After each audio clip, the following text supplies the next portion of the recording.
The United Nations Special Envoy has announced that the warring parties have come to an agreement on a two-month truce, starting from the April 2. According to Grunberg's statement, all military offensives will hold during this period. More details on this are in the following report. For the first time in years, the warring parties in Yemen's 7-year conflict have agreed to a nationwide truce, which will allow fuel imports into Houthi-led areas and some flights operating from Sana'a airport. The UN-brokered deal between the coalition and the Houthi militia aligned with Iran is the most significant step yet towards ending a conflict that has killed tens of thousands and pushed millions into hunger. UN Special Envoy Hans Grunberg said the 2-month truce would come into effect and could be renewed with consent of the parties.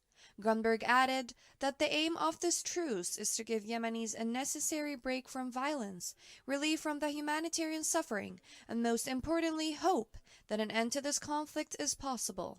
The UN-brokered truce has been welcomed by many countries like the United States of America, the UK, Saudi Arabia, Norway, and Egypt. Also, the UN Secretary-General Antonio Guterres welcomed the agreement by the parties to the conflict in Yemen on this 2-month truce.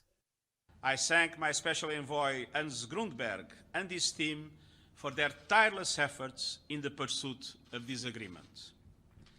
The parties accepted to halt all offensive military air, ground and maritime operations inside Yemen and across its borders. They also agreed for fuel ships to enter into Hodeida port and commercial flights to operate in and out of Sana'a airport to predetermined destinations in the region. They further agreed to meet under the auspices of my Special Envoy to open roads in Taiz and other governorates in Yemen. The truce, which has the possibility of renewal, coincides with the start of the holy months of Ramadan. It opens the door to addressing Yemen's urgent humanitarian and economic needs and creates a genuine opportunity to restart Yemen's political process. This truce must be a first step to ending Yemen's devastating war. Yemen's economy and basic services, including health, have collapsed, leaving 80% of the population of around 30 million dependent on aid. UN Secretary-General Antonio Guterres said the truce must be a first step to ending Yemen's devastating war, urging the parties to build on the opportunity to restart an inexclusive and comprehensive Yemeni political process.